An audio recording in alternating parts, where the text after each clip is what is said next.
The tall boy tells an important and moving story about the fragility and resilience of children in war. In it, 3 boys, a 15-year-old Czech, a 14-year-old Pole, and a 12-year-old Italian, have been swept up by American Army units in the final years of World War II and outfitted as GI mascots. They wear cut-down U.S. Army fatigues, speak English in the accents of the GIs who adopted them, and want to follow their units home to the U.S.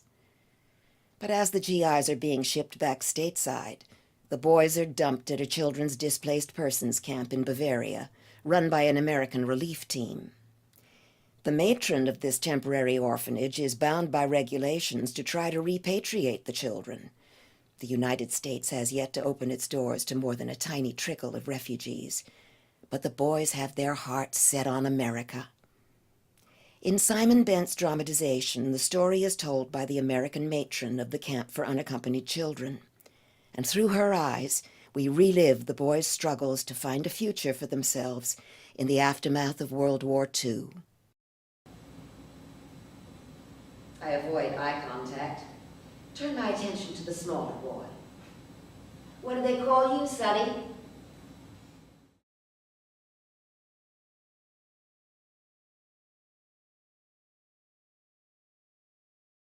That Janusz goes looking for the other boy. He looks for him in the outbuildings, in the barns and stables, and down the fields that lie behind the house. He finds him sitting by the stream, his back and its khaki shirt turned against the fields and against the house, against all of us, in opposition. He just goes up there and tells you your name and everything, then you got a chance. You got the same chance as Anzio and me. Nuts. The boy doesn't turn, his feet hanging in the cool running water. She fills out the papers you gotta have.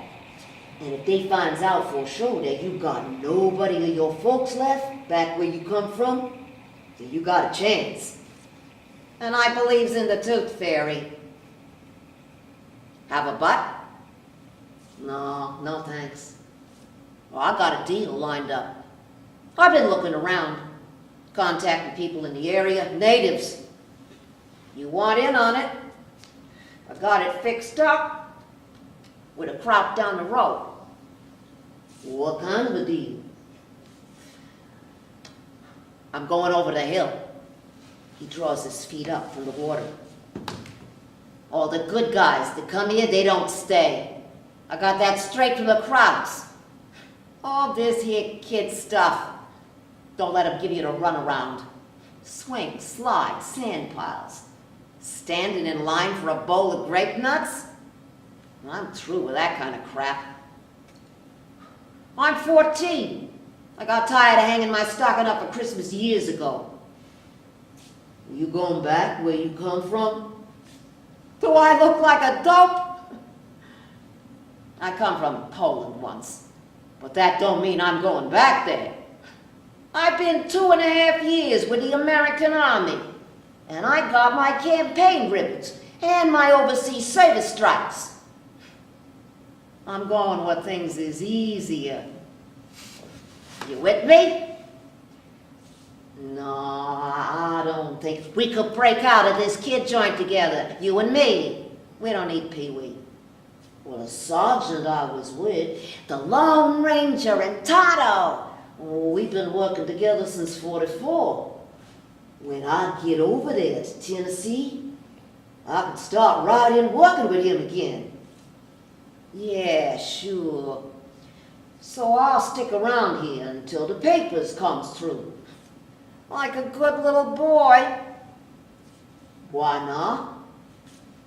Do I look like I was born yesterday? No, my papers are coming through. I know they will. Charlie said he'd fix it for me. Yeah. Look, kid. I seen action with 3 different outfits. I done everything every son of a bitch in the Army ever done. I done Peter Parade. And had my broads, and wrote my own Saturday night passes out. And sure, they was all gonna take me home with them. Oh, goddamn Army was gonna see to it personally that I got ZI'd when the rest of them was. 3 times I made it as far as the gangplank of a troop ship, but never any further. Sure, they'll wave to you from the deck when their boat pulls out. Sure, when they get home, they'll send you a postcard of the Statue of Liberty. Sure, they'll tell you to run along to one of these lousy kid centers where they'll fix your immigration papers up, for sure.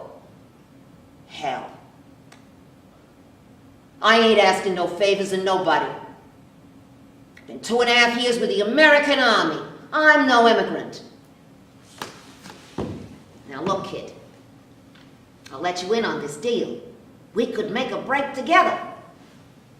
No, I don't know. This Kraut down the road, he's got a nice little racket going with the Army, acting as a go-between for the local big shots who don't want to get their hands dirty trading their jewels and schnapps on the black market.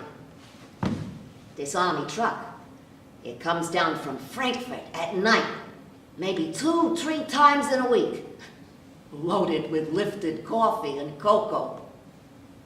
Lifted from where? The Army depot. But that ain't the important thing. The important thing is this truck and what I'm aiming to do with it. Wow, what you gonna do? I'm gonna hop that truck back to Frankfurt. Maybe tonight. And maybe tomorrow night. Kraut's fixing it up for me. Well, what'll you do once you get to Frankfurt? The truck drops you off at the airstrip. By that time, it's maybe 3-4 in the morning, and the MPs is groggy. You slip in and jump on a Transat plane while they're loading it. Next stop's Gander, and then New York.